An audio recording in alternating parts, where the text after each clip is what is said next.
we didn't get far with that one, but we'll start up now in earnest.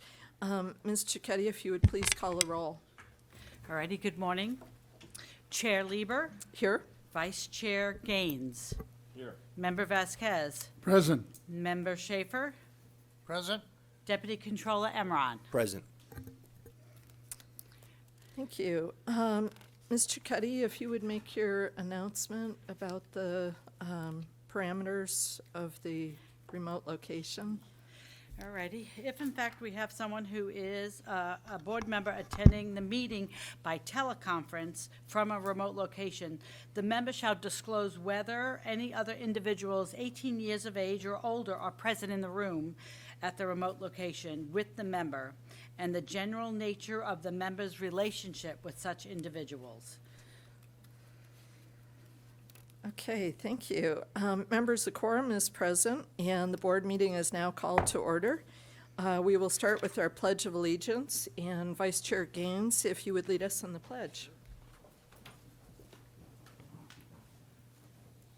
I pledge allegiance to the flag of the United States of America and to the republic for which it stands, one nation, under God, indivisible, with liberty and justice for all. Thank you. And we'll go on now to members' brief opening remarks. Mr. Gaines, did you have I do. anything to me? If I Please could, go ahead. Two comments, I'll keep it brief, but I did want to make sure that I recognized Martin Luther King. And this month we celebrate the life and nation-changing accomplishments of Dr. Martin Luther King, who galvanized American moral sentiment in the 1960s and ushered in the Civil Rights Revolution and a new era of equality in America. I was raised to believe that his call for a colorblind United States, where our merit and character would define us, was the highest secular ideal we could strive for. I still believe that. King's victory and legacy seem more secure by the year during most of my life, but dark forces are swirling around our country, and ugly divisions based on race are sprinting back into the public square, pitting us against each other, trying to create permanent enemies out of people who should be united as Americans, first and above all. We cannot go backwards. King knew the danger of his cause. He braved death day in and day out, but he charged ahead. His was a hard-fought legacy bought at the price of his life. We shouldn't sacrifice his victory to political and social fads. His lessons are enduring and create a better, fairer America. Let us honor King's accomplishments this month and every month by striving for equal treatment of everyone and every race and creed, every man and woman, from youngest to oldest, in this greatest country in the world. Thank you. Thank you. Mr. Vasquez? Yes, thank you, Madam Chair. I would just like to add a few things to MLK. I'm glad Vice Chair brought this up. Yeah, Dr. King, he had such an impact on the civil rights and pretty much the nation on some of the issues you raised already. But before I continue, I just wanted to also recognize the passing of his youngest son, Drexter. We lost Drexter, Scott King. He was living in Malibu. At the age of 62, he fought real hard to fight prostate cancer, but lost his fight this last Sunday. So I just wanted to put that out there and put out my sincere condolences to the King family. But he had the opportunity, the King, specifically Martin Luther King, to visit my alma mater back in the day at USC and many of the universities throughout. He did one of his biggest rallies there at LA Memorial Coliseum back in the early 60s. And just wanted to mention that several of his huge protests, the impact it had and how it led to really our President Johnson at the time to finally sign the Bill of Rights, especially the civil rights movement, to finally move that forward. So just wanted to acknowledge that. And I know throughout not only the state of California, but throughout the country, there's always celebrations. And the one that always hits me is that people need to really think about his principles and what he fought for, not just that one day, but really exercise and practice those 365 days out of the year. Thank you. Thank you. Mr. Schaefer, did you have comments that you'd like to Yes, make? I did. Well, today is special in many reasons. I want to add a comment on Dr. King. The 4 words, "I have a dream," really didn't mean anything until he came along. And the 4 words, "I have a dream," became his famous speech back in 1963. And I would recommend that everybody within hearing of my voice go on your cell phone and read the lyrics or the words to "I Have a Dream," because that's an immortal speech that will live forever. And those 4 words, "I have a dream," are part of America. And we always honor that every year when we honor Martin Luther King's birthday. This is also the birthday, number 71, for former mayor of Los Angeles, Villa Rosa. And Tony and I represent Southern California, and Mayor Villagrosa served L.A. and California well, and been a candidate for governor, and we honor his 71st birthday. I have a little whimsical thing this morning on the airplane. I flew up here from on Southwest, as I do for all of our meetings, and I was told that our pilot and our co-pilot were father and son. I think that is James and James Jr. And I'm so proud of that and impressed with it, excited about it, and wanted to share it with you. Thank you. Thank you, Mr. Schaefer and Mr. Emrod. Thank you. Good morning to the chair. Good morning to Mr. Vice Chair as well. So excited for the 2024 new year and all the work that we have here at the Board of Equalization. Also, on behalf of the Controller and I wanted to pay tribute to the King family, to fairness, to respect, to dignity, and also a tribute to the passing of the son Dexter King as well. May he rest in peace. Thank you. Thank you so much. And I very much appreciate all the members' comments that are so on point and raise different facets of Dr. King's life and legacy. I very much appreciate that. And if I might take a brief moment of personal privilege to thank my colleagues for the trust that you've placed in me in terms of chairing this year, and for Mr. Gaines for stepping up as our vice chair for this year. I very much appreciate it. And I wanted to note that January 23rd is Ed Roberts Day in California. He was a disability rights activist after being stricken by polio as a child. And he is often referred to as the father of the independent living movement. He was a radical and uncompromising activist who believed that policy that involved people living with disabilities had to include people with disabilities in the formation of it. And independent living is a policy jewel in California, and it's one of the things that we've exported to other states and to other countries to ensure that people living with disabilities have equity and equality in terms of employment, housing, and all kinds of opportunity. So our thanks go out to the work of Ed Roberts and to everyone who's carrying that legacy forward. So we'll go on now to our informational announcement. Ms. Cicchetti? Thank you. Here we go. Our first order of business is our informational announcement. This meeting is live streamed to the public and posted on the BoE YouTube channel. Therefore, that we ask that all speakers please state your name first before you begin speaking for the record. We ask that you speak clearly and slowly into the microphone. I would like to remind the audience to silence their cell phones and any other wireless devices. Note that the public comment is taken on each agenda item. The public will be invited to comment on the matters before the board. If there are any members of the public wishing to speak before the board on any agenda item in person, we ask that you complete and submit to the Sergeant of Arms a public comment appearance sheet located at the entrance of the auditorium. If you wish to speak before the board by telephone, please dial the telephone number and access code provided on a public agenda notice and follow the instructions of the AT&T moderator.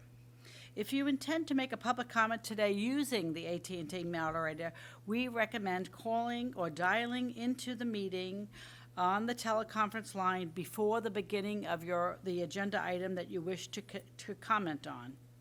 We recommend this as the audio broadcast on our website experiences a 1 to 3 minute delay between the live stream and the live event. When giving public comments, please limit your remarks to 3 minutes. This concludes the informational announcement. Thank you. Thank you very much. And I'd like to let everyone know that we will be taking the agenda today out of the numerical order, and we will be taking up item 1, then items 4 and 5, then the executive director reports inclusive of agenda items 8 through 13. Then we will return to agenda items 2 and 3, then items 6 and 7, and finally the remainder of the executive director reports, items 14 through 16. Thank you. And we'll go on now to our item 1, which is public comment on matters that are not on the agenda. Persons who wish to address the Board of Equalization regarding items that are not on the agenda may do so under this item. Please note that the board cannot act on items not on the agenda. However, the board can schedule items raised by the public for consideration at a future meeting. When giving your public comment, please limit your remarks to 3 minutes. And Ms. Cicchetti, do we have any written comments for this item? We do not have any written comments for this item, and we do not have anyone in the auditorium. Thank you. We'll go to our AT&T moderator. AT&T moderator, please let us know if there's anyone on the line who would like to make a public comment regarding item 1 on the agenda. Ladies and gentlemen, if you would like to make a comment, please press 1, then 0.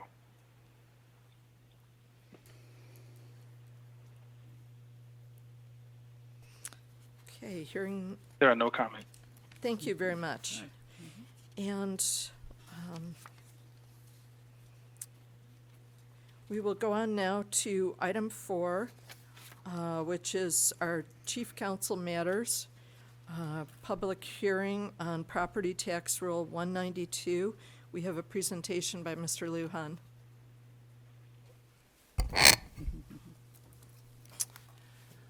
Good morning, Chair Lieber and honorable members of the board. Thank you. My name is David Lujan. I'm with the legal department. Today before you, the rule regarding audit selection was approved by the board and then published on November 9th of 2023. The rule conforms with changes made to RTC Section 469 to provide county assessors greater flexibility in meeting audit requirements. Specifically, they allow county assessors to complete 4 years worth of required audits anytime within a set 4-year period. During the public comment period, we received 1 letter of support for the amendments from the San Bernardino County Assessor, but otherwise received no other public comment. As a result, the amendments to Rule 192 are unchanged from what was approved and published. Therefore, staff recommends and requests adoption of the proposed amendments as presented in the materials so that we may complete the rulemaking process. Thank you, and I'm happy to answer any questions you may have. Thank you. Members, do you have any questions on this item? Seeing none, we'll go for our public comment. Do we have anyone who submitted written comments or sought to be recognized? I have no one in the audience who would like to, but I do have a public comment that I'd like to read into the record. Please. Alrighty, it's a letter dated January 16th, 2024, from Chris Wilhite, Assessor Recorder, County Clerk, San Bernardino. It was addressed to the State Board of Equalization to the Legal Department. Ray, January 23rd, 2024, meeting of the board. Agenda item 4, public hearing, property tax rule 192, public comment. Dear California State Board of Equalization, as of January 1st, 2019, Senate Bill SB 1498 amended Sections 469 to allow county assessors flexibility in meeting annual audit requirements. Beginning with the 2019 to 2020 fiscal year, assessors may meet requirements of Section 469 by completing 4 years' worth of required annual audits anytime within a set 4-year period. Under the authority granted to the Board of Equalization, the BoE adopted property tax rule 192 to meet the audit requirements of Section 469. The proposed amendment provides further clarification to assessors of the change of Section 469. San Bernardino County assessor staff have examined and are in full support of the Property Tax Rule 192 proposed amendment. After a thorough examination, the proposed amendment would have no significant financial impact to our processes and, most importantly, would not impact property owners within our county. Since the passing of SB 1498, our county has been able to adapt to the auditing requirements set forth through legislation and are confident that with the BOE's approval of the proposed amendment, we will be able to be complacent. This amendment is consistent with existing state regulation and does not conflict with any federal regulations. San Bernardino County Assessor staff believe that the proposed amendment is reasonably necessary for efficient and fair administration of the audit selection provisions. If you or your staff have any questions, please do not hesitate to contact me. There's some telephone numbers and email addresses. Respectfully, Chris Wilhite, Assessor Recorder, County Clerk, San Bernardino County. Thank you so much. And seeing no other comments coming from the auditorium, we'll go on now to our AT&T moderator. Moderator, if you would please let us know if there's anyone on the line who would like to make a public comment regarding item 4 on the agenda.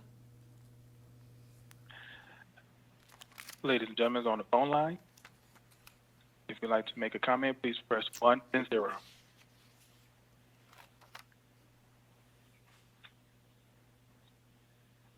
There are no comments. Thank you. Madam Have- Chair, I Yes. just realized that since we flipped the agenda, I had a quick question when it's appropriate. Okay. Well, having completed that non-input from the AT&T moderator, we'll bring it back to the board. And Mr. Vasquez. Thank you, appreciate it. Mr. Lujan, I noticed you might have answered, or maybe not you, but staff might have answered some of these questions in the past. But just for clarification, since SB 1498 went into effect in January of 2019 to create this rolling 4-year period during which assessors can complete the specific number of audits, rather than having a complete specified number each and every year, what was the starting point for the assessors? Do we know that? Yeah, there's actually a calculation based that's in RTC 469, and that calculation is unchanged. So That it's didn't change? Yeah, so what it really does is just give greater flexibility, which is actually particularly useful for smaller counties.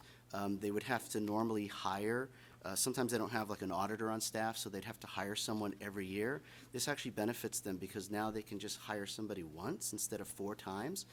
So it helps them, and with larger counties such as LA, the greater flexibility may help them if they have fluctuations in staffing.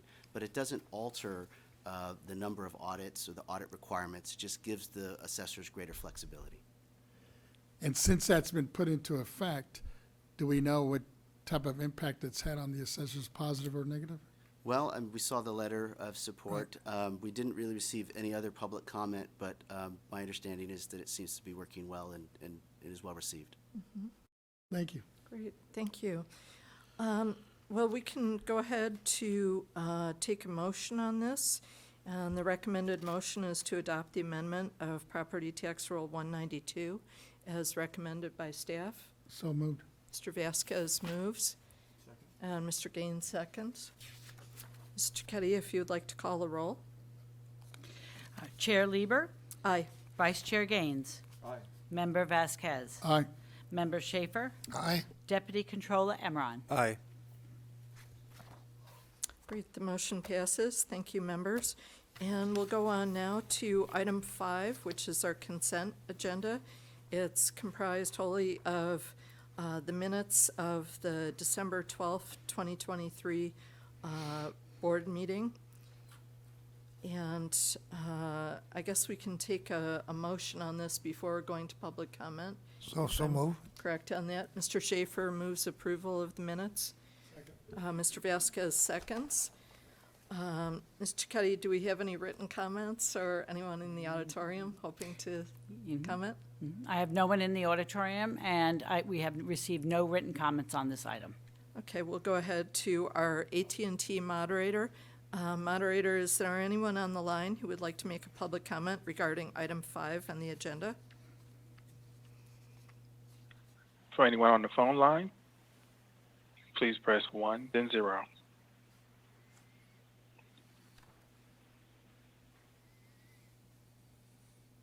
There are no comments.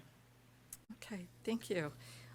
Any further discussion? I'll just add that for the first time ever, I got a compliment from a member of the public about the minutes. It's very, very nice to hear that the completeness and how well they were noted. So thank you.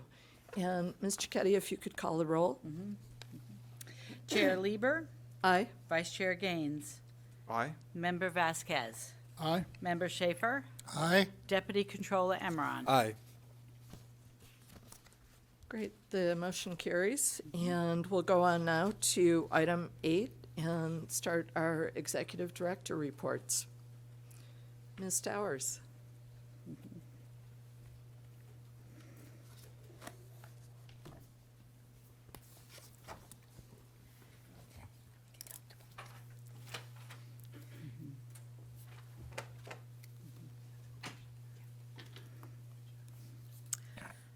Good morning, Chair Lieber and honorable members. First, members, let me begin by saying Happy New Year. Also, congratulations, Chair Lieber and Vice Chair Gaines, on your recent selection as leaders of this board. Thank you, Member Vasquez, for your 2023 leadership as our chairman. Members, for 2024, I am ready and committed to continuing the good work that we do with the entire board. For today's report, I'd like to take a few minutes to reflect on 2023. Members, as the board secretary and the agency executive director, I'm appreciative of your leadership and support to move this agency forward.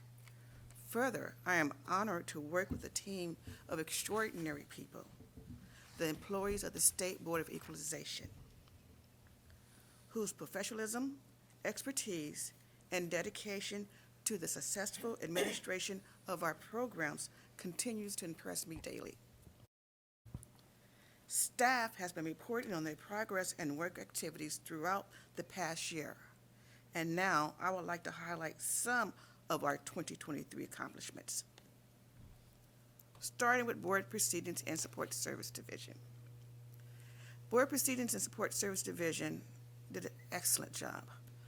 They hosted the annual meeting of the State Board of Equalization and County's Assessors in September of last year. And as a thanks to Board Proceedings and CDTFA Media Production Team, I would like to highlight that they have successfully facilitated 16 in-person and hybrid public meetings, including board meetings, board work groups, and informational hearings. The board received over 2,500 views of their meetings during the year. That's on our YouTube channel.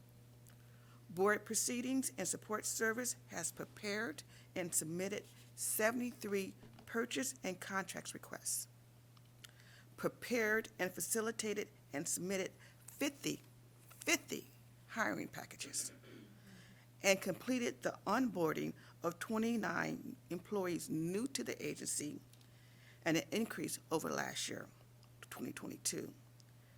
19 of our employees moved up the career ladder and were promoted during the year of 2023.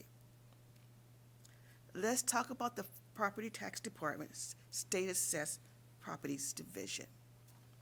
This division produced and prepared 2023 board roll for the state assessed property with a total assessed value over $143 billion. Transmitted the values to the 58 county auditors, representing about $2.35 billion in property tax revenues for schools and local government.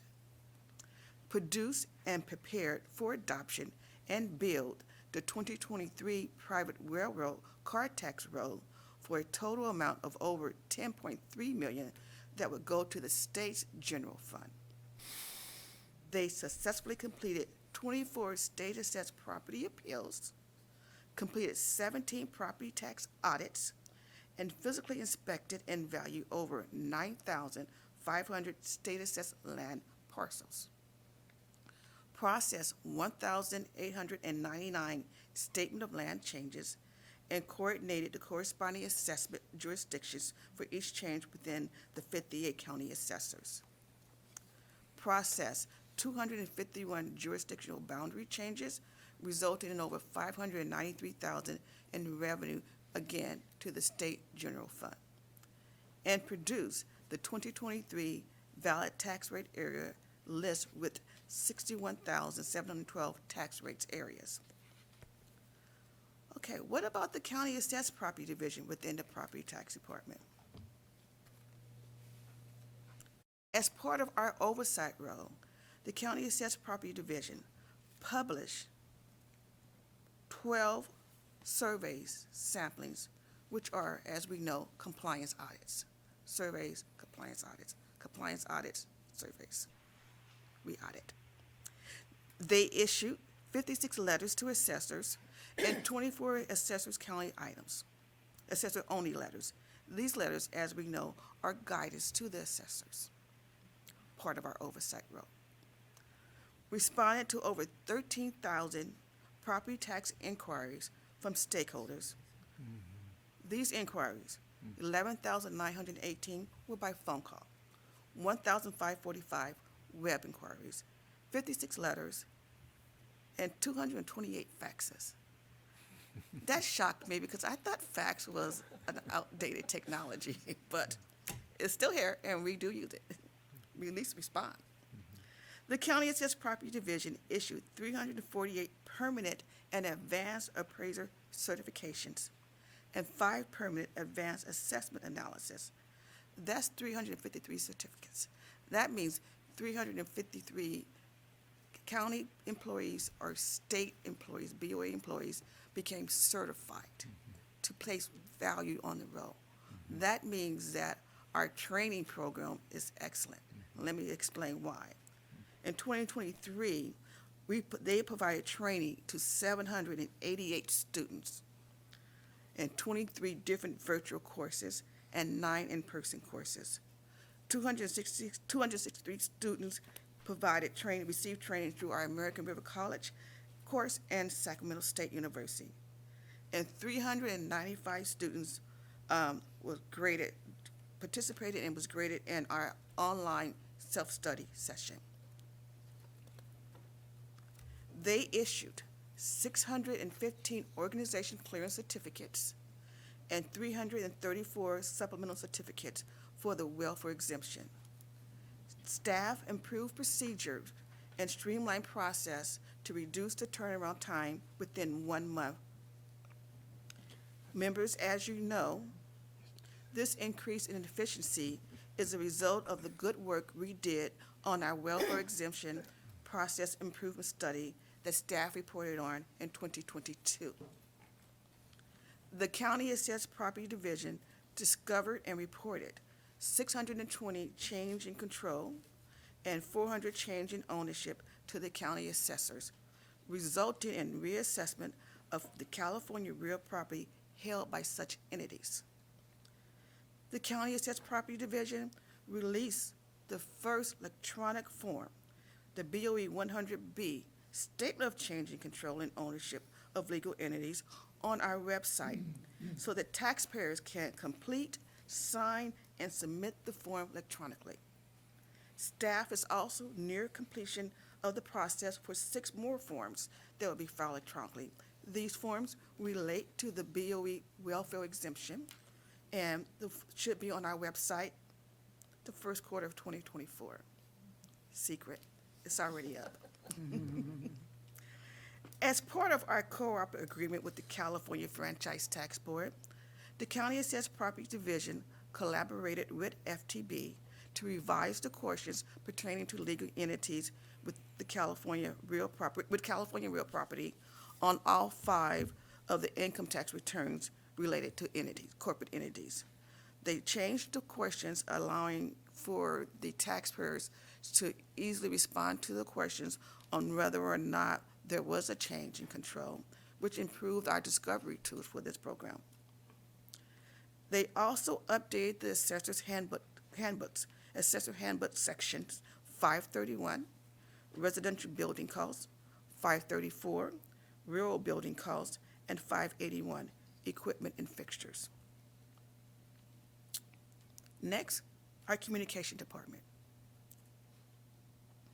Several publications were updated, including the introduction to California State Board of Equalization, publication 21G, and the California State Board of Equalization fact sheet, publication 1. Both of these publications and many more are excellent resources for this board when you guys are out doing your outreach. So thank you for using these tools. The department published fiscal year 22-23 annual report and fiscal year 22-23 taxpayer rights advocates annual report and various information sheets. Focusing on internal communication, the communications department led the creation and launch of the agency's new intranet site, My BoE. This came live in 2023. My BoE replaced all legacy intranet sites, furthering better communication and collaboration agency-wide. In addition, all board members and their staff have access to My BoE.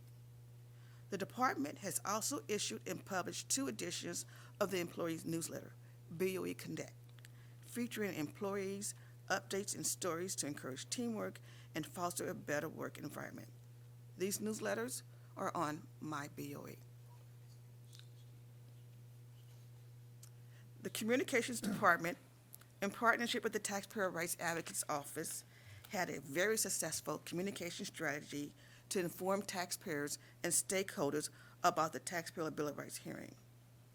This strategy included outreach toolkits, utilizing electronic communications, and engaging partners in promoting the hearing.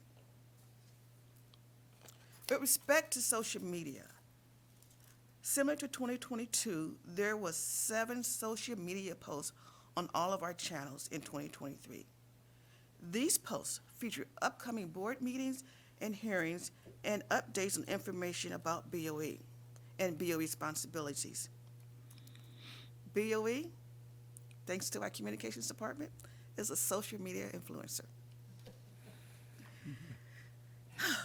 I'm going to be here a while. So. Ledge Research and Stats Division, their accomplishments, starting with bills. 2 bills sponsored by BoE were signed into law. The first one, SB 889, now authorizes electronic services of levies and requires any determinations or cancellation made by the board under the alcoholic beverage tax program to be made public for 10 days after the effective date of the determination to cancel or cancellation. What we did, we reversed it. Before, you have to have the publication for 10 days, and then the taxpayer would get their refund. We felt like that's not good customer service. If you know that they're due a refund, get them the refund as soon as possible, and then do the 10-day publication. The second bill was SB 890, institute a technical change regarding our favorite topic, Proposition 19. It provided proper cross-references in the Revenue and Taxation Code, including references to the intergenerational transfer exclusion, as well as the age 55 and other disabled and disabled-based spatial value sections. Additionally, 5 board-sponsored bills were signed into law. AB 556, property taxation, transfer of base year value, disaster relief, authored by Assemblymember Gallagher. SB 4, planning and zoning, housing development, higher education, institution, and religious institution, authored by Assemblymember Weiner. SB 20, joint powers agreement, regional housing trust, authored by Senator Rubio. SB 420, land use streamlined housing approval, multifamily housing development, authored by Senator Weiner. And SB 734, property tax, possessory interest, authored by Senator Rubio. They also calculated the private railroad car tax and 4R ratio, and provided stats table for the agency's upcoming 22-23 annual report. Equal Employment Opportunity Office has successfully completed the biannual language survey as required by Government Code Section 7290. BoE Disability Advisory Committee successfully held its 3rd annual virtual hosted event by Mr. Bill Marr from Stop Sigma, Sacramento, who focus on mental health and illness. The EEO officer provided executive management training on equal employment opportunity, and BoE's demographics, including generational diversity, race and ethnicity diversity, and gender diversity. The EEO office administered the annual training plan, for which the purpose is to assist employees in their short and long-term professional development goals while aligning BoE's training resources with BoE's business and strategic plan initiative. We support training our employees. The EEO office also administered CalHR annual statewide employees, veterans, and disability survey. The disability data collected is critical to the success of the California Department of Human Resources to monitor and evaluate the provisions of equal employment opportunity and non-discriminatory employment practices within state civil services, and to gauge the success of recruiting and retaining a diverse workforce. Taxpayer Rights Office. This office has completed about 310 taxpayer cases, providing response and resolving taxpayer issues. Published the Taxpayer Rights Advocate Fiscal Year 21-22 Annual Report in February of 2023. Held the 2023 Taxpayer Rights Bill of Rights hearing in August of 2023, allowing taxpayers the opportunity to speak before the elected board. In the area of taxpayer education, the TRA office published 3 information sheets to assist taxpayers in understanding various assistance and exemption topics. The first published information sheet addressed taxpayer assistance programs for seniors. This next 2 address homeowners exemption and disabled veterans exemptions. The one regarding the seniors, I must, acknowledge that we did this publication at the advice of my advisory council. Thank you, advisory council. And finally, the legal department has issued 27 legal opinions on novel and complex property tax issues facing the 58 counties, responding to over 243 legal inquiries by providing resources and analysis to county assessment appeal boards, county assessors, and the public. Submitted 4 rulemaking packages to the Office of Administrative Law, and had 15 litigation cases against the BoE closed or dismissed. Members, this is a review of the 2023 accomplishment. It highlights a lot of our work, but it by no means represent all of the body of work that our agency and our extraordinary staff has achieved. Again, I just want to applaud and commend them. Each year that passes, we leverage the lessons learned and build upon our many achievements to fuel our continued success. We will continue to move forward, build workforce gaps when appropriate, and modernize our agencies so that we remain the highly valued and effective state agency serving all of California. Finally, members, I'd like to thank you. Your leadership has been invaluable in continuing our journey and helping to ensure our taxpayers and stakeholders are aware of who we are and our value to the state and local government. Before I move on, are there any questions regarding our 2023 accomplishments? Members, any questions? Mr. Schaefer? Yes, thank you for a very nice report. Maybe in the 179 years we've been here, your report and that of your predecessors has always been orally, but I, for one, would appreciate a brief couple of pages in writing. I keep going to my little book here for item 8 for some paper report, and I understand your report is always orally. I don't hear as good as I used to do, and also I might want to ask you a question or write comments that I might want to ask you later, but that takes me away from listening fully to what you're saying, and it would be very nice if I could have a couple pages of your report that I could just sort of mark up as we go along. Could I ask you, have you ever had your report in writing, or have I been sitting here for 5 years listening to it orally and not realizing that? It's always been oral since we've started this process of, it's always been an oral report where the executive director does a wrap-up, in January. Yeah. And it's also, it is somewhat in writing because a lot of the information that I just shared with you will be included in our annual report. Yes, yes.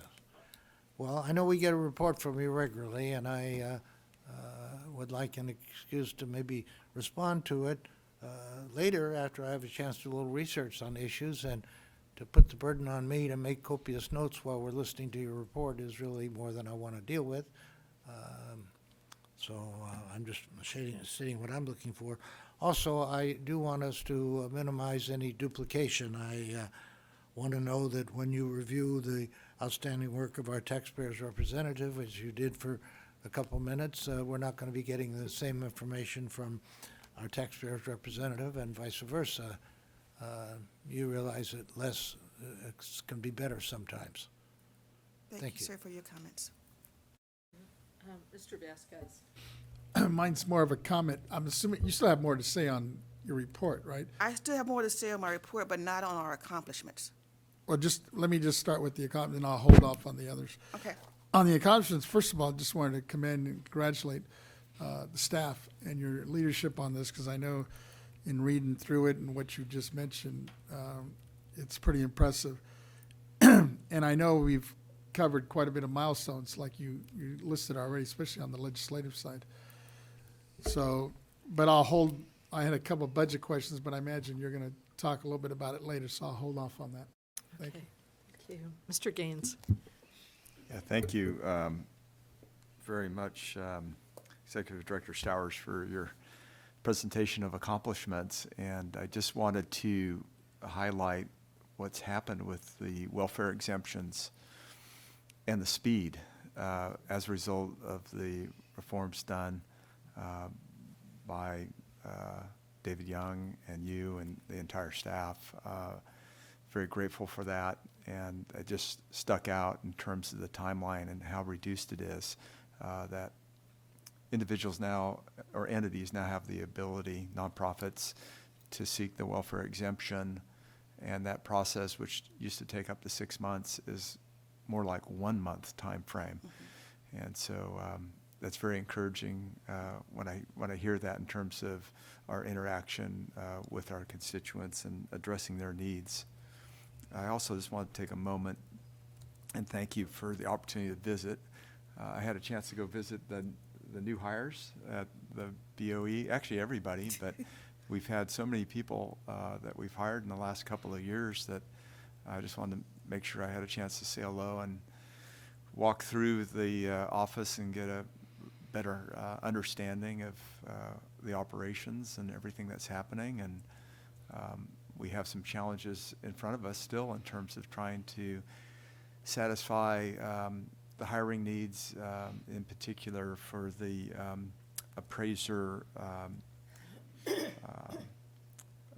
auditors positions. I'm trying to get the name right. Auditor appraiser. Auditor appraiser, thank you. And I didn't realize that it requires two skill sets, one with an accounting background, the other with an appraisal background. So I wish you success and luck in doing that, and anything I can do to help support that effort, because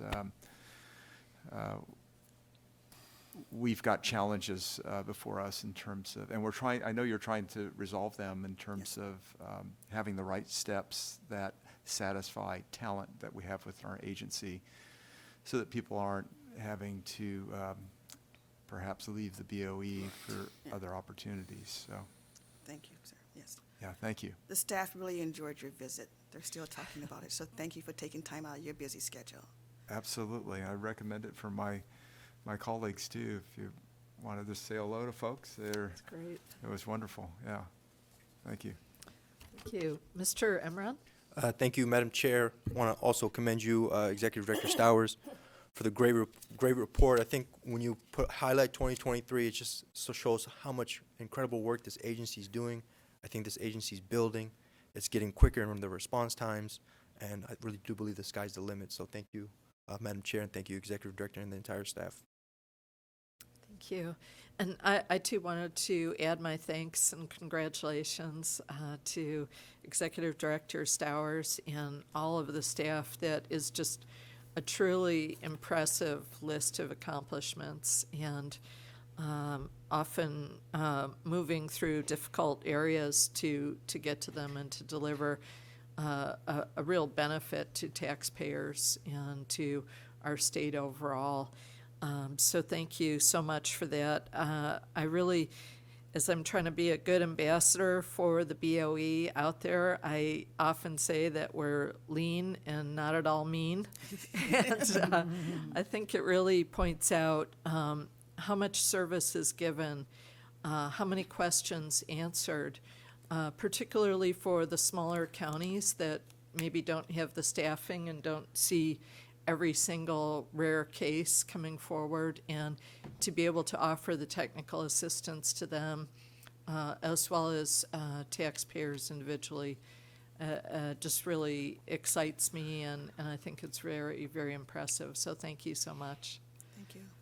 We'll go back to your report now. Okay, returning to our regular scheduled meeting, our channel. Next, members, I'd like to talk about the governor's budget. As you know, Governor Newsom released his proposed fiscal year 2024-25 state budget on Wednesday, January the 10th. The governor's announcement states the proposed budget, and I quote, is a balanced funding plan that maintains the state's fiscal stability while preserving key investments for education, public safety, addressing homelessness, mental health care reform, climate action, and other priorities. The announcement goes on to say, using some of the unprecedented budget reserve built up over the past years and other tools, this budget responsibly closed a projected $37.86 billion shortfall. Members, the full budget summary and fact sheets are available online. In the current budget proposal, the BoE funding remains approximately the same at 193.6 positions and approximately $35.1 million. This is a slight increase over the past year, of $33.8 million, mainly to accommodate the previously negotiated salary increases for our staff. We will continue to monitor the budget process and keep you informed if any changes are made to the BoE. Members, do you have any questions regarding the budget? Mr. Vasquez. Thank you, Madam Chair. In regards to the budget, I was just curious, as you're looking at the line items, especially on the new potential hires that I know we were still looking to bring on board, is that still on schedule, or is there going to be like a slowdown given the governor's new budget? At this time, there is no hiring freeze. Oh, So as we continue to do our recruitment to fill vacancies, which Ms. Benatti will be talking about really soon, we will be able to hire. oh, great. Thank you for the question, sir. Any other questions on the brief budget information? Okay, please proceed. Okay, finally, members, I would like to highlight a few important events, both past and upcoming. On December 14th, I spoke at the California Association of Clerks and Election Officials, Clerks of the Board Conference here in Sacramento. For my presentation, I provided an overview of the State Board of Equalizations and the program we administer. They were very happy to have me there. I enjoyed speaking with them, and their questions or my takeaway, the conversation was very open and fluid. And what they said that what they appreciate most is in our handbook, Assessment Appeal Board Training Manual, which is online. There's a section in there designed just for the clerks, and they like that section, and they actually use it. So that was that meeting, and then we promised to keep the communication lines open. Upcoming events. March 20th, 2024 is the California Taxpayers Association, CalTax. They will hold their 98th annual meeting and breakfast with the board. Members, you guys are all invited, and I do believe they will be sending you an invitation if they have not already. As you know, that's an early morning, breakfast at 7:30, panel discussion around 8, and pretty much finish around 9. Look forward to their invitation and then the questions. Later on that afternoon, I, as the executive director, will participate with the leaders of the Franchise Tax Board, California Department of Tax and Fee, and Office of Tax Appeal on a panel discussing an update on California tax administration. Overall, this annual meeting is an excellent opportunity to connect with stakeholders, and we appreciate the opportunity to participate. I will continue to keep your office up to date on the details of this event and other events as they are upcoming. Members, that concludes my report on item 8. My executive management team will provide updates on projects and operation priorities in their respective areas. Thank you, and I'm available to answer any questions that you may have. Thank you. Mr. Schaefer. Yes, thank you. I appreciate your invitation to the breakfast. Is it on March 20th? Does that tie in with one of our meetings? When is our meeting in March? Our meeting is March 19th, Oh, so that would be the next morning. it'll be the next morning. Okay, that's nice that you think of us, because it's a different thing for Tony and I to come to the breakfast as it is for Ted and Sally, who are much closer, and so I appreciate that. I'm very pleased to hear that you're speaking out at like on December 14th. There are a number of major civic and business groups in the Sacramento area, Rotary Club perhaps, Kiwanis Club perhaps, Chamber of Commerce. They would all benefit from being able to meet you and hear you tell what good work we're doing, and I would encourage you to, maybe with the assistance of Mr. Kim, to find out just what speaking engagements there are, and to see if they might like to have you be a guest for a little 20-minute talk and some questions and answers, because I think you do a very fine job and you're a good representative of us. And I think it's good for the board to have you go out there and say hello to these groups when it's harder for us to do it because we're only in town for a couple of days at a time, and you're here all the time, and you're our face, and I'm happy with that. Thank you. Thank you, sir. Thank you. Any other questions, Mr. Vasquez? Madam Chair, I'm just wondering if it's appropriate at this point. I noticed Mike raised the issue of possibly having something in writing, even if it's just a 2 or 3 pager, and I'm watching him struggle as he's listening. And it sounds like at least 2 of us are on board with that. And that's something I brought up sometime last year. And if there's a consensus, I think it'd be helpful, not only to the board, but just to staff as well, as we prepare hopefully to facilitate our discussions at the meeting. Well, thank you. I agree with you on that. And I don't know if we need a formal motion, Madam Chair, or if you just. Well, I would move that the executive director be requested to give us a brief summary of her remarks In writing, you're saying? in writing as part of our agenda, so we can follow around if we want, or make little comments of questions we might want to ask her when she's over with, or as I often do, tear it out and take it home and think about it and maybe say, hey, I'll give her a call or send her a note. It's harder for me to go back in my memory alone. I'm sort of used to, I think we're all used to stuff being in writing. Okay. No, I'll And second that we'll- if we need a second. I think we may not need a motion, but I see Ms. Himovitz approaching. All right. Good morning. Good morning. Julia Himovitz on behalf of the legal department. That is correct, Chair Lieber. You do not need a motion for this, but I think that if there's a consensus of the board and the executive director, if her report calls for something in writing, because some months it's not as robust as others, so a report may not be necessary, but if the general consensus of the board is to have something in writing, you do not need a motion. I withdraw my motion. Okay. That's, And And the reason, I mean, I think, it doesn't have to be real elaborate. I mean, especially like you're saying, some months you think it's kind of, real shallow. Even just putting dates. I think you rattled off some dates like conferences and meetings things that are going on that you might be speaking at, or things that we might be invited to or willing to participate would be sufficient without something real, intense in terms of a report. okay. well, Ted let's, has a motion. I excuse second me, it. excuse I'm me. sorry. Let's, we'll confer with Ms. Dowers about what we could get, and I think it would be particularly helpful for our discussion at Caltex to have some of those accomplishments that you mentioned.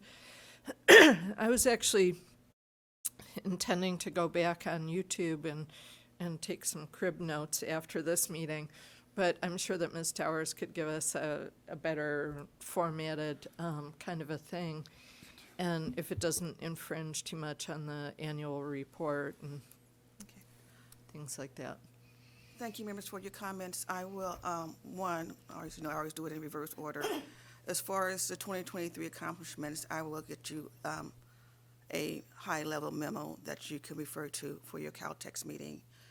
Since I've already shared the accomplishments via this meeting, there's no Bagley-King conflicts, correct? No, okay. Certainly not. Okay, thank you.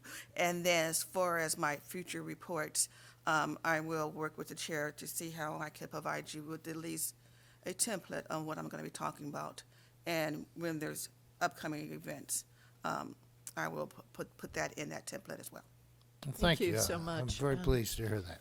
Mr. Emron, were you signaling that you have comments or no? Okay. Well, suffice to say that your report generated a lot of interest. So kudos, Ms. Towers. Thank you very much. And does that conclude item 8? Yes, it does. For you? That concludes item 8 for me. And I know that we're kind of bumping up against the time of our mid-morning break. Is this a good time to take that break to let staff reconnoiter? And so we'll take a 10-minute break, and then we'll come back and go on to item 9. Thank you. All right, thank you.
to potentially go on to item 9. I'm getting the high sign. If we could go on to item 9, and this is our Diversity, Equity, and Inclusion Program report, and it's a report on the operation of the BOE's DEI program and the Equal Employment Opportunity EEO office. And this will be presented by Ms. Stowers and Ms. Ahmad Asher. Thank you. Good morning, Yvette Stowers, Executive Director. Members, as I presented at last month's meeting at the BOE, we are very proud of the work on diversity, equity, and inclusion, DE&I, and on equal employment opportunity, EEO. I would like to introduce the BOE's DEI EEO officer, Ms. Asma Hamad Asher. Good She has morning. been, I'm sorry, should have coordinated. She has been in the position since 2021 and is responsible for administering BOE's robust EEO and diversity and inclusion program.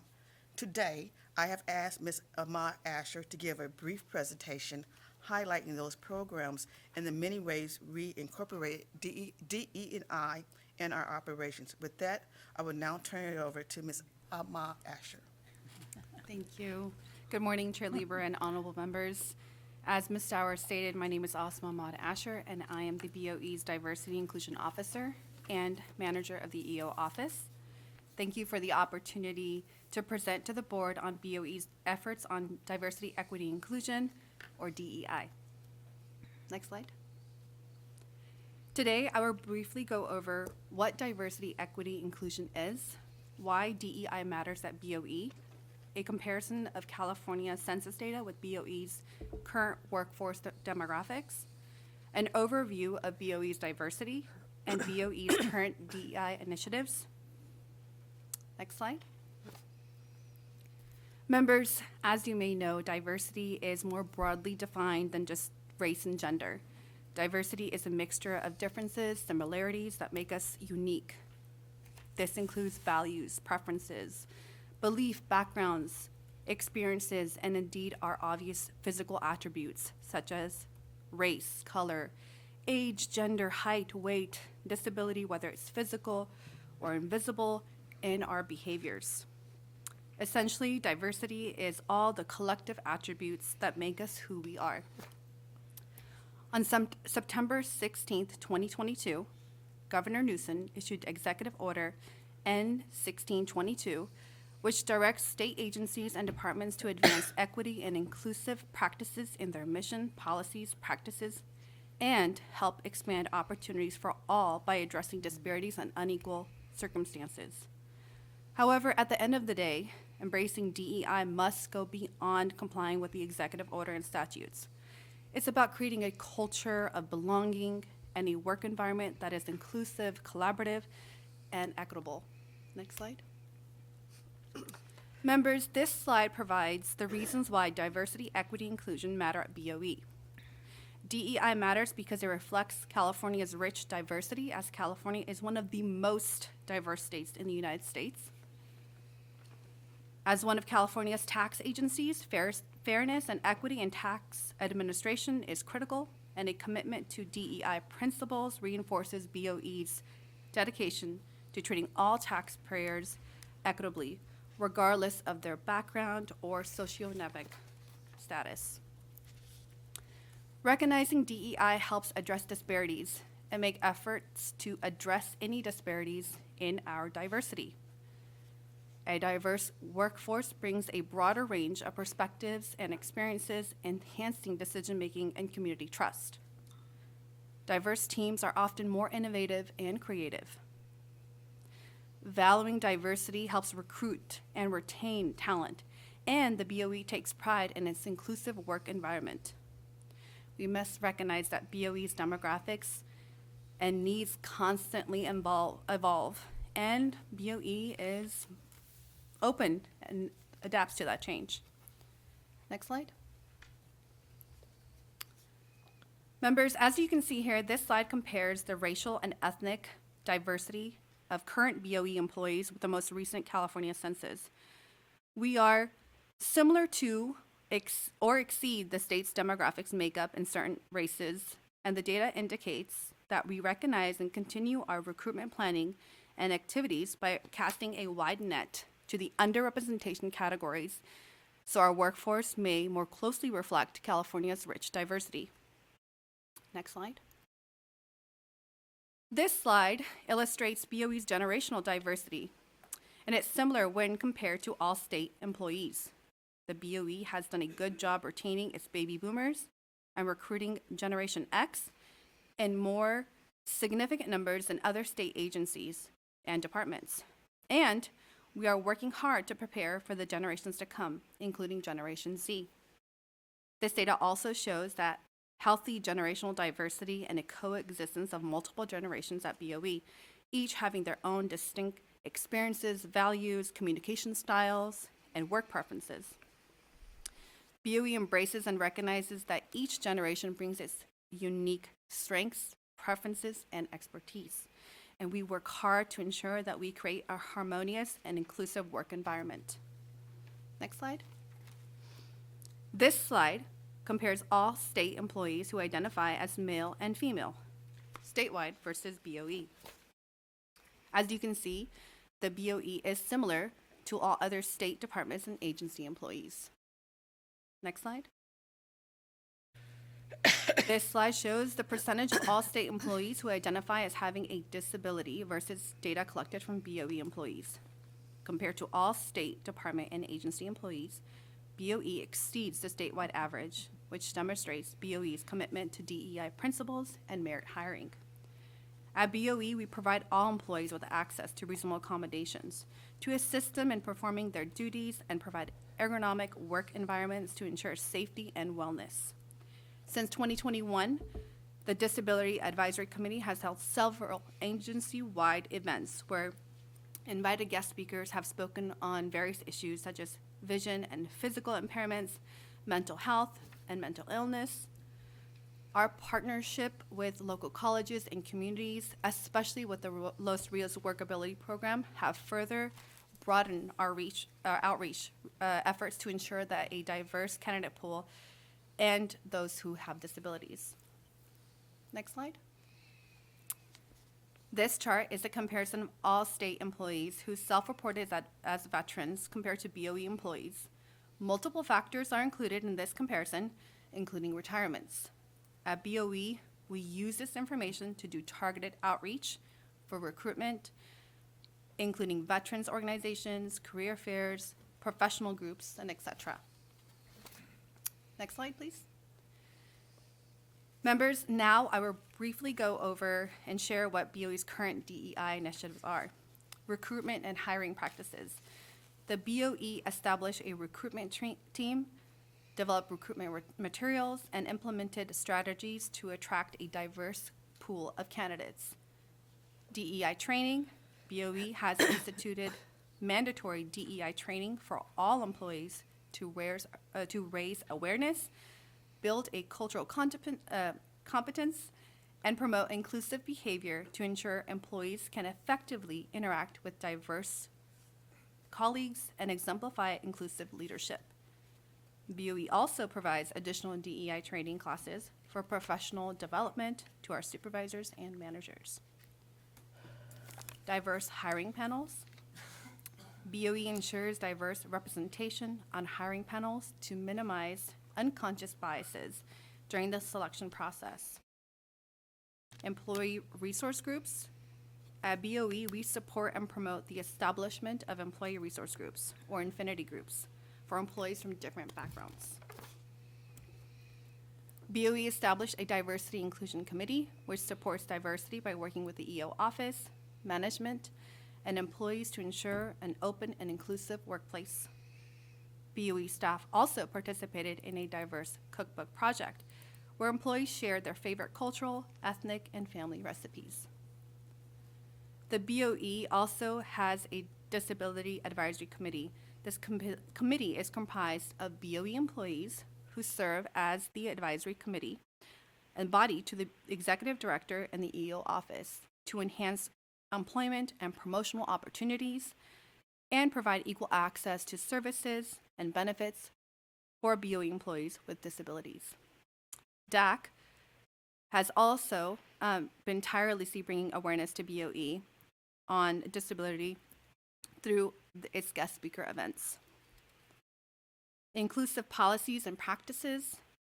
BOE continually reviews and updates policies and practices to ensure they are equitable, inclusive, including policies related to harassment, discrimination, and reasonable accommodation.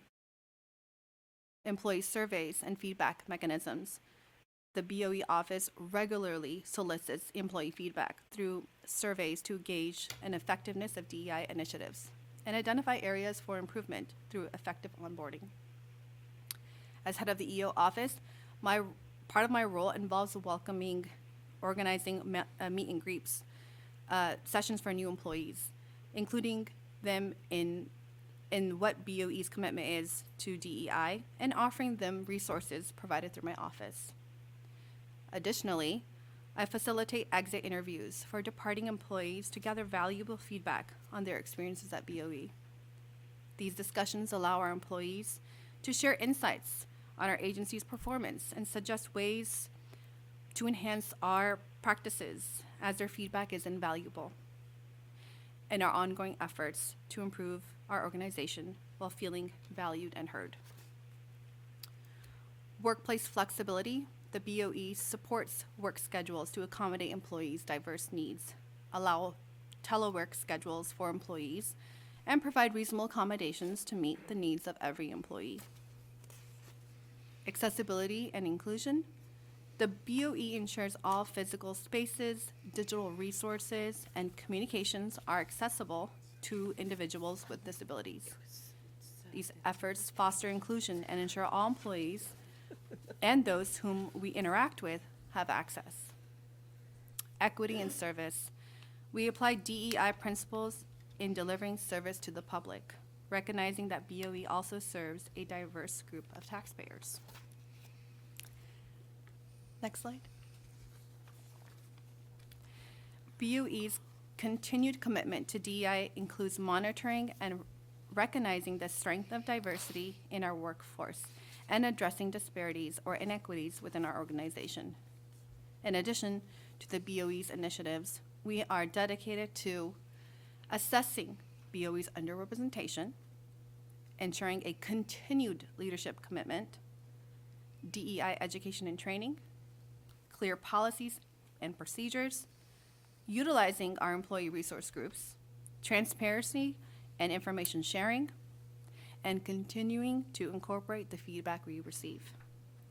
At BOE, we are committed to creating a culture of inclusivity. Next slide. Members, this concludes my presentation, and now I am available to answer any questions the board may have. Thank you. Thank you so much, Mr. Schaefer, and then Mr. Vasquez. Mr. Schaefer. Thank you for a very fine report. I had a few questions. First of all, am I considered a BOE employee or am I a BOE employer? You're an elected official of the board. You are not an employee, you're an elected official of the board. So I don't figure in your disability breakdown. Actually, you do come into our categories for that particular breakdown. Pardon me? You are an elected official, but you do come into our categories of our demographics. Right. Is that because somebody sees me with a cane because my arthritis kicks up, or do they know I have a placard on my automobile for parking? How do you find out that my arthritis is kicking up? Does somebody tell you, or do you see it? I didn't know. It's not on my birth certificate. It's not on anything in my personnel file. Disability, you can go ahead and say it. It's self-reported, so if it's reported by yourself. Oh, I see.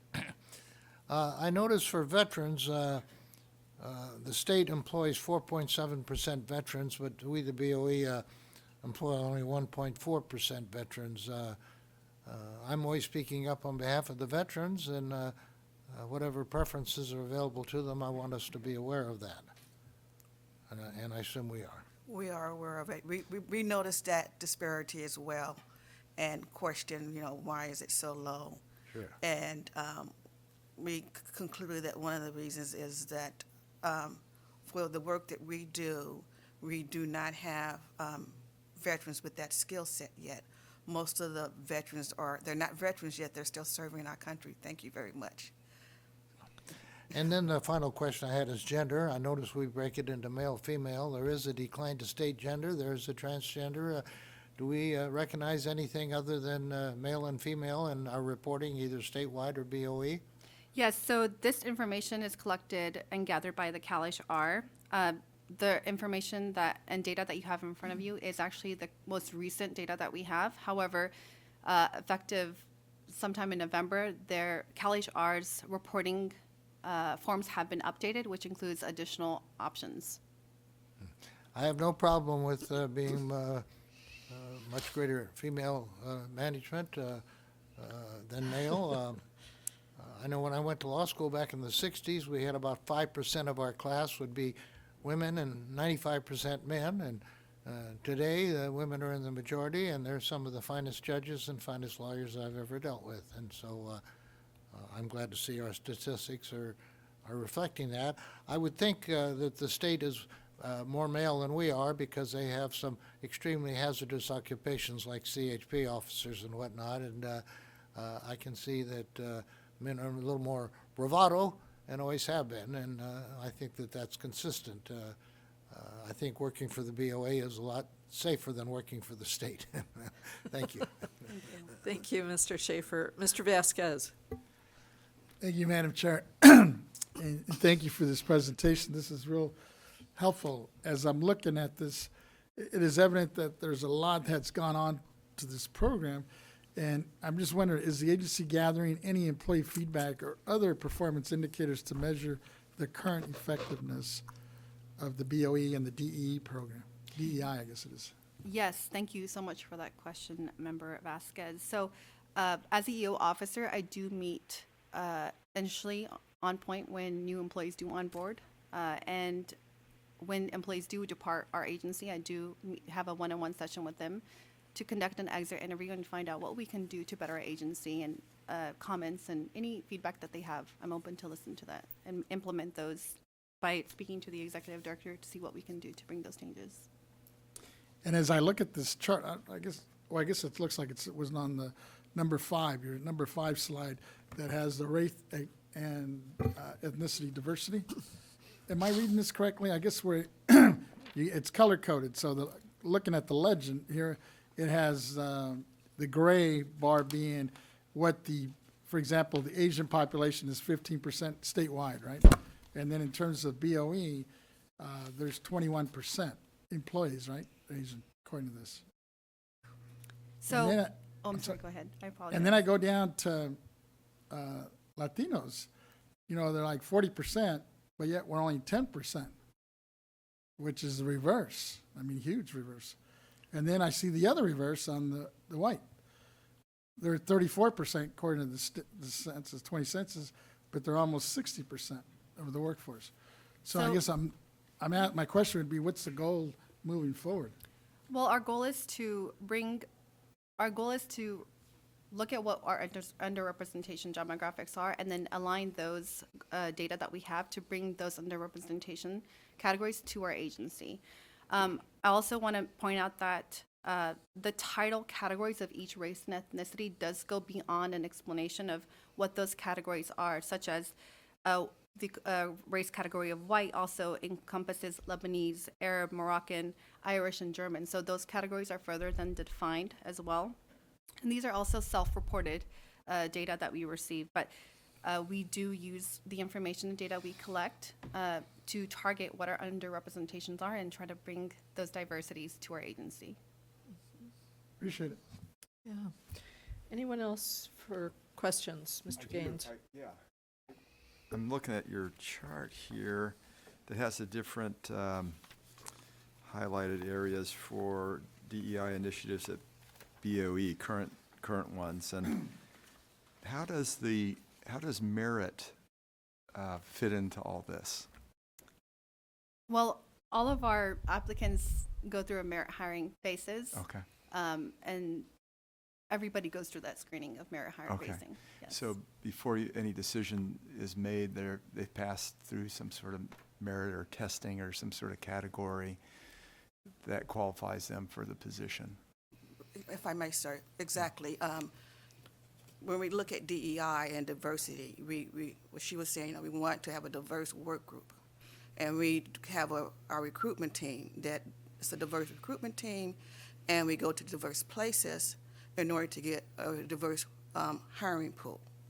But when it comes to an individual applying for a job with the BoE, it's a merit-based hiring process. Yeah. So at that time, we don't look at the diversity, we're looking at their qualifications. Right. Qualifications only. Excellent. So. So your so we- outreach. So our outreach, the key is, for the diversity, is the outreach has to be diverse, Yes. Where we have deficiencies and we need to balance. and we need to balance. Yeah, so you're doing more outreach. For instance, you do more outreach for the Hispanic, Latino Exactly, population because we're low in that 'Cause category. we're very low Okay. in that category, we right. recognize that, and Yeah. we actually, this was a really good exercise for us as the management team when that percentage was so low, and we're like, well, why? When California is 48% Latino. And then we have to look at, we do recruit at different locations, to get a mix of people, but we're mainly Sacramento-based. And the census is showing, yes, California statewide is 48% Latino, but most of the Latinos are in Southern California. So that's going to hinder our ability somewhat. Not saying it's impossible. We will still recruit and let them know how great we are as an employer. Sure. And if the job is Sacramento, convince them to come to Sacramento. We do have a small office in Southern Cal where we can Right. have them in Southern Cal Right, as vacancies occur. sure. A lot of it's just exposure. It's isn't just it? And exposure. being aware of the BoE and what we do. And what we do and what we offer, The fabulous jobs we have available. So, Yeah, the jobs, there's a lot, we are appraisers and auditors, that's our main function. But we do have other functions here, analysts, support staff, management. And, you can be going to school for any degree. Let's say you're going for business management or business finance. Coming on board at the BoE will be a great career opportunity for you in our various offices. Great. So, and I think, if I may say that, I'm really pleased with the recruitment team and recognizing what we need and not just limiting, when I go to job fairs, not just limiting it to those where you have to pay to enter the job fair. I was informed, and I thought that was very astute of this one recruiter, that no, she said, the job fairs that are free is where you get your most diverse candidates. Yeah. And those are the job fairs that we go to as well. Well, I've been very impressed with the folks we've hired just in the last couple of years. So thank you for all your efforts, and look forward to keeping an eye on this in the future. Wonderful. Thank you. Mr. Imran. Thank you, Madam Chair. I want to begin by thanking you, Ms. Ahmad Asher, and Executive Director Stowers for elevating this discussion. I think it's such an important one in such a racially and ethnically diverse state, and we're in the business of serving California's taxpayers, and we cannot serve them well without understanding who they are. So tapping into our dynamically diverse workforce will make a stronger organization and create overall better processes and solutions. Really want to point out two things in the presentation: the disability diversity. I think it's really important to bring that in, the DEI conversation, and then also pointing out the fairness and equity in taxation. That's something that we continue to strive for each and every single day here at the Board of Equalization and in the Controller's Office as well. I had one question. We were talking about the recruitment, right? And Ms. Ronati does a great job getting out on the road recruiting. So what is the BoE doing on the retention side to make sure that high-quality, diverse individuals who come on board stay here at the BoE and make a career out of it? Very good question. You want me to do it? You got it? A good question. Thank you, Deputy Controller Imran. So when conducting these meet and greets initially, when these employees come on board, that's one of the things that I emphasize on is the retention.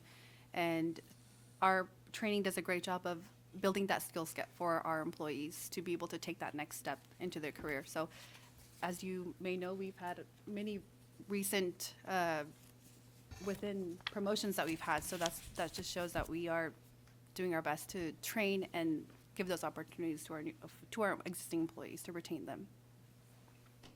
Thank you. Thank you, Madam Chair. I yield back. Thank you. Mr. Schaefer. I just wanted to second my colleague's commendation of the fine recruitment work that Mr. Renati's been doing for us all along. And I want to second Mr. Vasquez's concern over the Latino participation being a 10.49 for us when it's 39.40 within the state. Prior to 1853, the Treaty of Guadalupe Hidalgo, all of our real estate was owned by Mexico, and we are in the real estate business as to fundamental fairness. That's what we do, and as far as the taxation issue. So I think there's a good argument to keep looking out and reaching out to be sure the Latinos know that they have a right to any job that is available, you know, within the state or within us, and we're not too technical for them. We can train them and help them be good assessors, and I'd like to see more of that. Thank you. Thank you, sir. Thank you. And thank you to Ms. Ahmad Asher and Ms. Towers for presenting on this topic. I want to find out more about those, the recipes that were brought forward, and see if there's some secret recipes there that we don't know about yet. But thank you so much for presenting, and any closing comments? No, thank you so much. Thank you for letting me make this presentation. Thank you. Thank you very much. Thank you, members. Okay, members, we'll go on now to item 10. This is our operational priorities report and quarterly budget report that will be presented by Ms. Renati.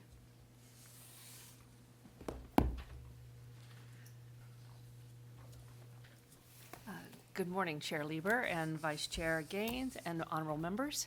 I am Lisa Renati. I'm Chief Deputy Director of the Board of Equalization. Today I'll report on some of the agency's operational priorities and projects in furtherance of our strategic plan for the agency.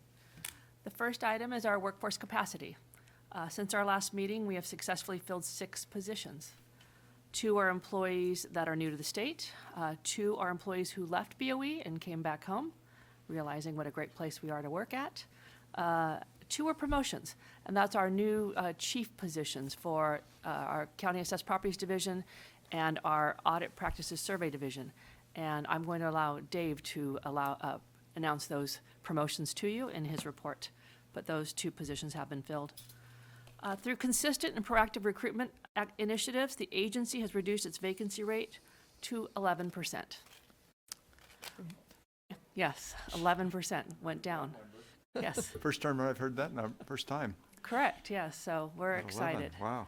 Our low vacancy rate, it reflects the dedication of our managers, our supervisors, and this board to make sure that we have a robust team of property tax experts.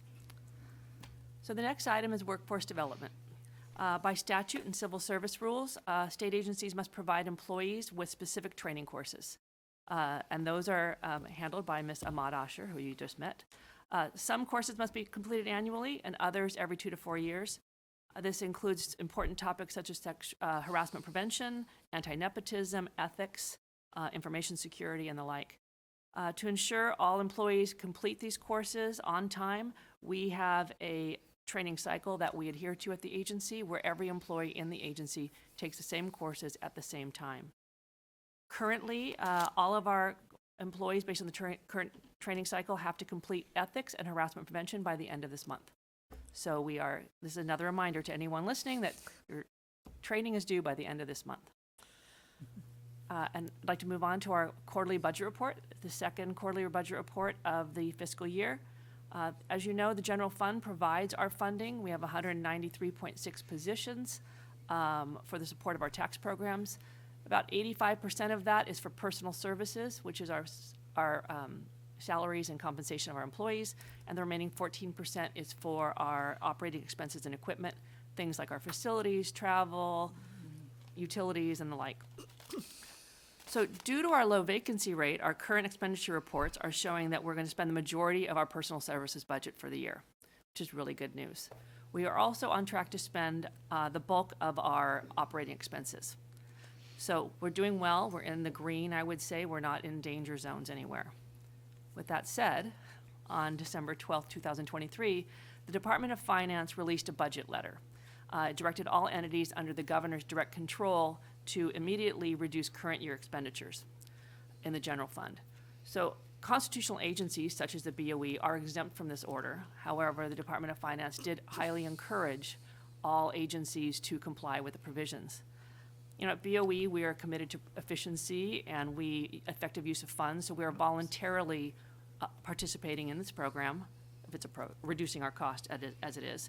So we are looking at any portions of our costs and our contracts and making sure everything is mission critical, that it's needed, and we're making sure that we only spend those funds that we need to manage our programs.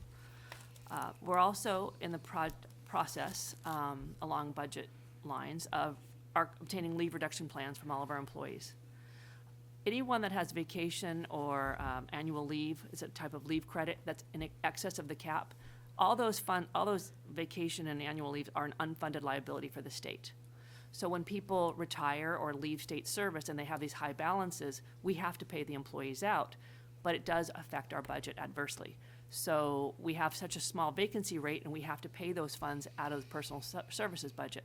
So we've got to be very careful that we make sure that every employee that's nearing the cap by the end of the year or is currently over the cap prepares a leave reduction plan to get them under the cap. So we are working towards that. It's also healthy work-life balance for employees to take vacation. So where needed, we are highly encouraging people to take vacation and then submit their plan so they will be under the cap by the end of this year. And members, this concludes my report. If you have any questions, I am available to answer. Thank you. Any questions? Mr. Vasquez? Thank you for the report and the great news. 11%, that's huge. Thanks. But as I guess it's understandable that we need to cut, our costs. I'm hearing, and it's good to hear that as constitutional members and department, basically our services are somewhat protected, but it looks like we're volunteering to assist in whatever way we can. I was just wondering, as we're moving forward, because I know you've done a great job in recruiting, especially to fill a lot of those vacancies, how is that going to impact us moving forward with the overall goal and plans that we've been really pushing and advocating that you've done such a great job in?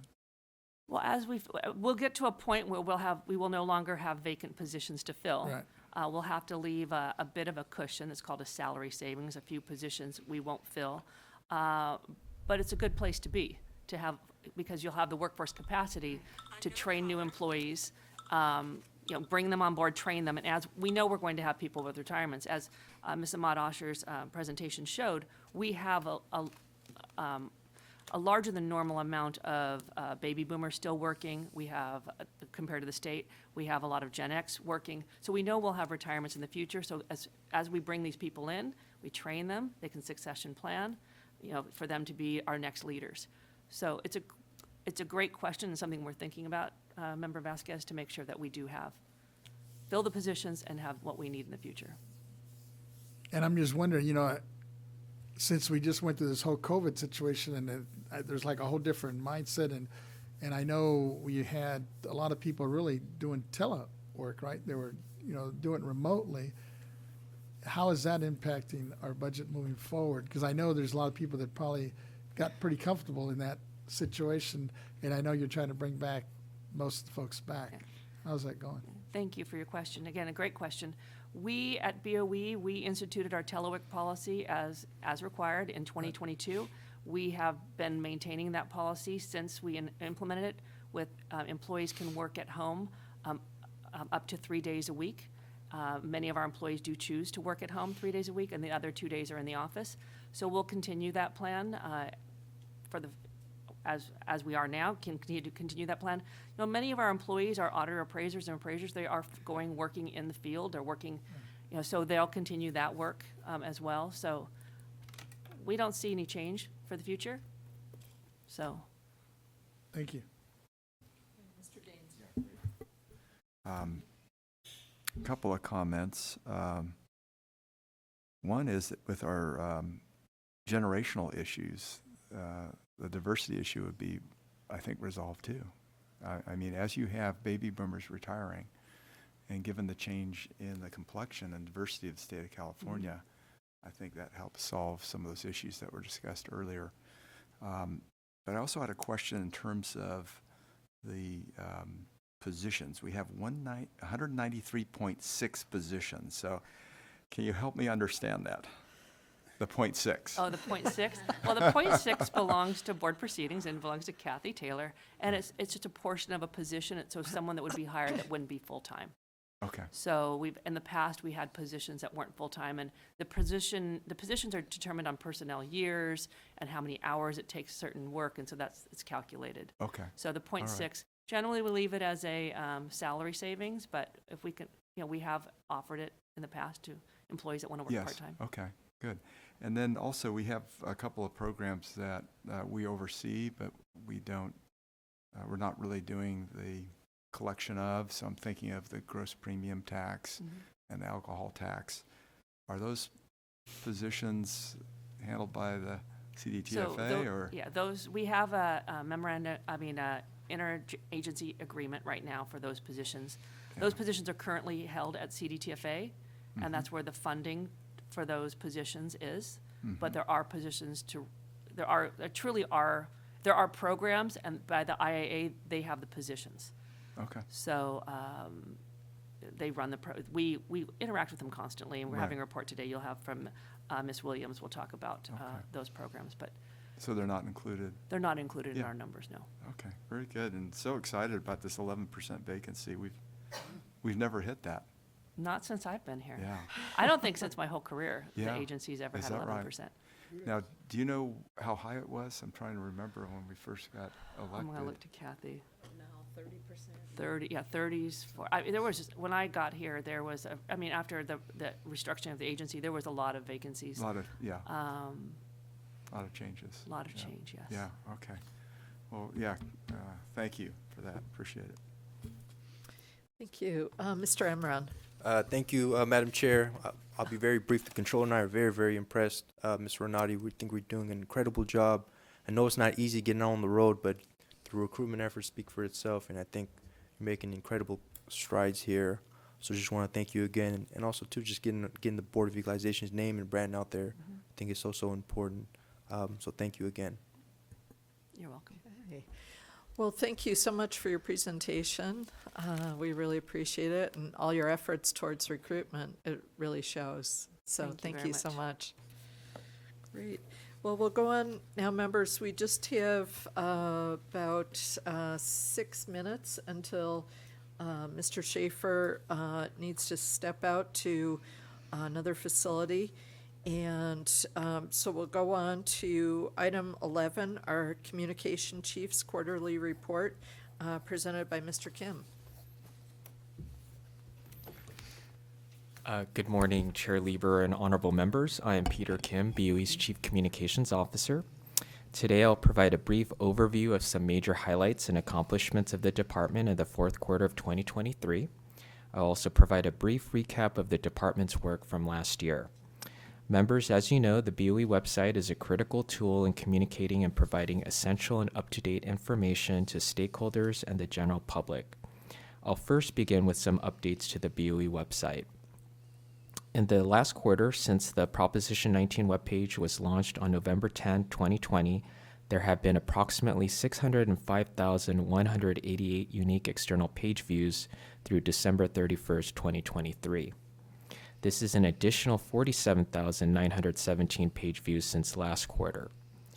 The Guidance Issue tab was updated in the last quarter to include the recent letter to assessors regarding Proposition 19 technical cleanup for change in ownership exclusions.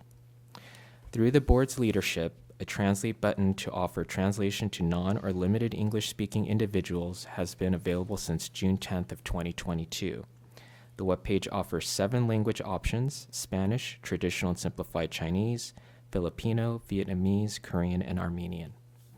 There have been approximately 5,124 unique external page views since December 31st, 2023. This is an additional 703 page views since last quarter. Finally, with the recent change in board leadership, board member web pages were updated to reflect the current chair and vice chair, as well as the BOE's organization chart to include recent changes to the property tax department. Members, next I'll provide a brief year-end review of BOE's social media activity. As the executive director mentioned earlier, the BOE continues to utilize social media to expand our communications and stakeholder relations. Last year, social media posts include upcoming board meetings, Proposition 19 updates, career opportunities, disaster relief, news releases, important deadlines, hearings, and interested parties meetings, and general information about the BOE. In 2023, there were approximately 70 social media posts on all of BOE's social media accounts. Last year, we used several new social media graphics, and later this year, we plan to roll out and post a short recruitment video featuring one of our employees sharing why BOE is a great place to work. Members, I will now provide a brief recap of the new and updated publications that the department facilitated in 2023. The memo provided to you lists all of the publications, but I wanted to make a special note that we updated both the introduction to the BOE and the California State Board of Equalization fact sheet to assist the board in its outreach and communication efforts with your constituents. Finally, last year, we also focused on the agency's internal communications. The communications department led the development and launch of the agency's new intranet site, MyBOE. MyBOE replaced all legacy intranet sites to assist and further effective communications and collaboration agency-wide. I hope you and your staff are using the site and assisting your offices in fulfilling your duties and priorities. Members, this concludes my report, and I'm available to answer any questions you may have. Thank you. Thank you. Any questions, members? Mr. Vasquez. Thank you for that excellent report, Mr. Kim. I really appreciate your comprehensive efforts, especially this last year in 2023, to present important information to the public on property tax, especially as we're revamping the website and the social media platforms. In regards to the social media communications, you mentioned that in 23 there were approximately 70 posts on all BOE's social media accounts that provided a range of information to public and other stakeholders. Can you give us a general idea of the response to those posts? Thank you for the question, Member Vasquez. The responses vary. I know that for many of our retiring employees, and the board presents the retirement resolutions, we do post those on our social media. And I would say that those receive a lot of responses because, as you know, we have current and those who have recently or been longtime retirees of the BOE that have worked with them, and so they do react to that. Another example, of course, is our recruitment posts. A lot of folks who are in the market for job opportunities do respond to them, and it's another avenue for us to expand our applicant pool. So that is another example. Of course, there's always room for improvement, and we definitely want more responses. And I know that the members, they're very active on social media, and so I appreciate the collaboration we have whenever your offices share our posts. Of course, this is a team effort, and so we're excited that we continue to build upon that. Thank you. Thank you, sir. Mr. Gaines. Yeah, thank you for your presentation, Mr. Kim. And I'm just trying to get clarity in terms of our outreach and our ability to educate our constituents about what the BOE does. And so we have the introduction of the BOE, and I know we have brochures and things like that we can give That's to correct. constituents.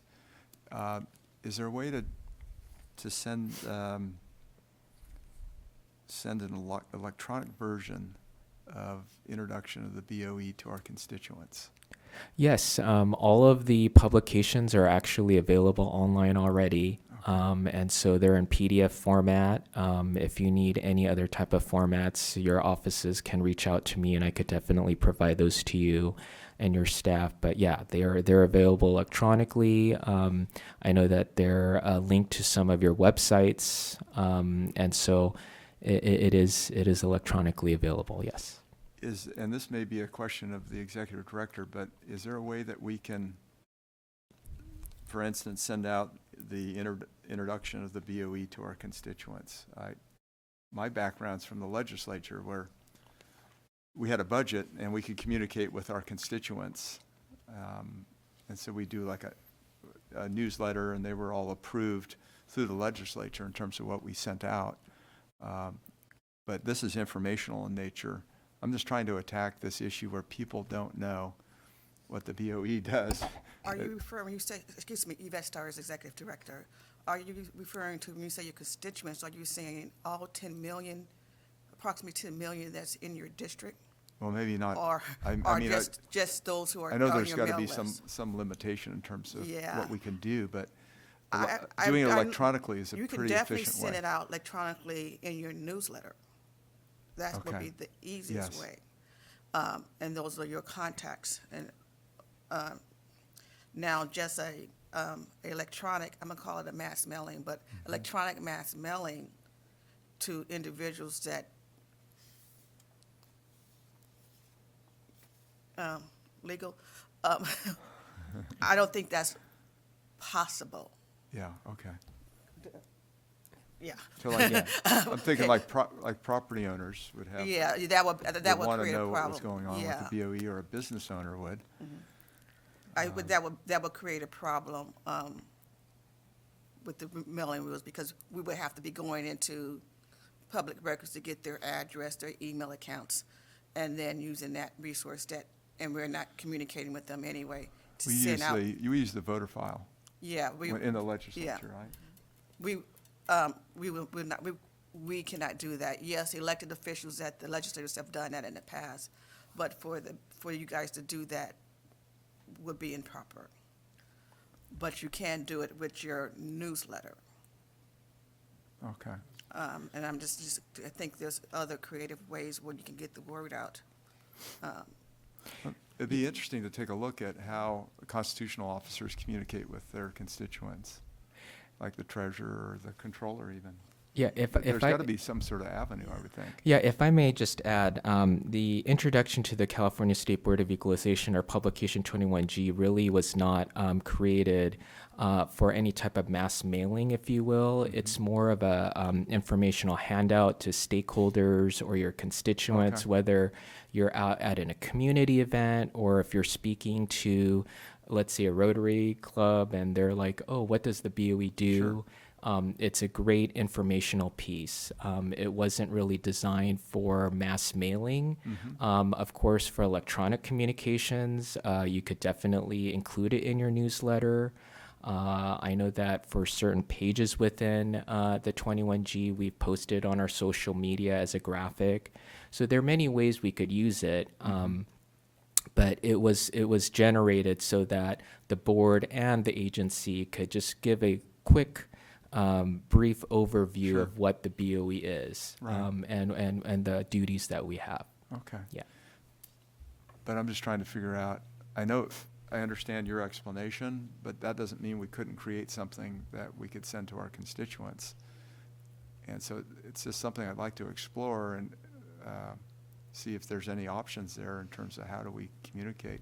I mean, if you think about it, part of the reason people know nothing about the BoE might be that we can't communicate with our constituents in terms of what we do. So it's like a chicken and egg sort of scenario.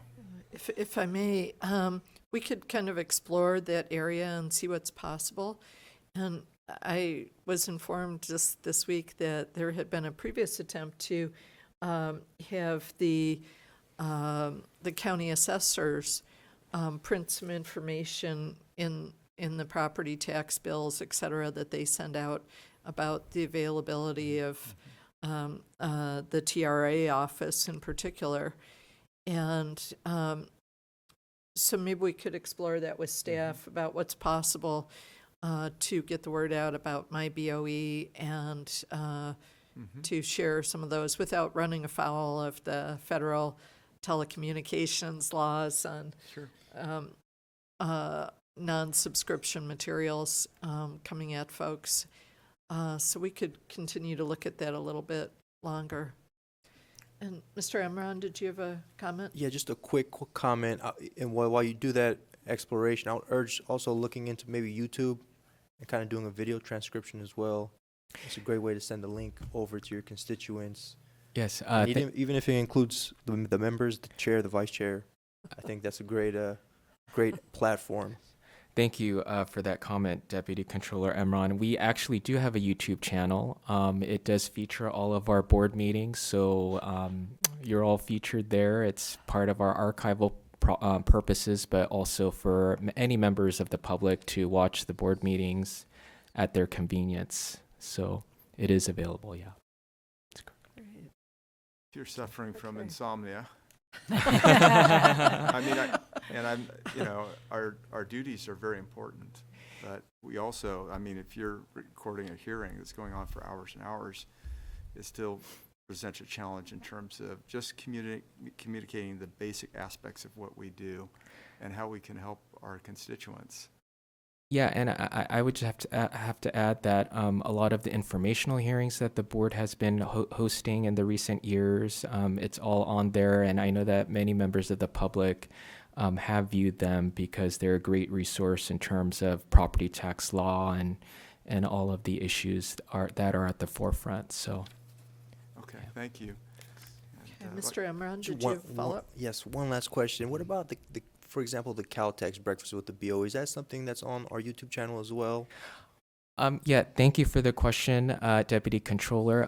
That event, as you know, is hosted by the California Taxpayers Association. So we're just attendees or guests of that event. If they choose to make it available online in the future, I mean, I guess that's a discussion that both the executive director and Caltax leadership will have to have.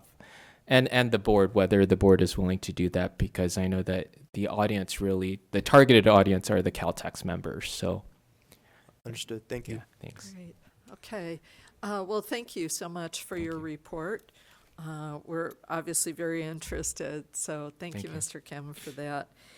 And members, we have the TRA office report and the Chief Counsel quarterly report that we were anticipating doing before our lunch break, and I think it won't quite fit in. And I did want to make sure that we take the Chief Counsel's report when Mr. Schaefer is here, because I know that he received a piece of constituent casework that's relevant to that. So if it's works for everyone, we will take our lunch break now. It is 12:05. And we will reconvene at 1:05. Thanks so much.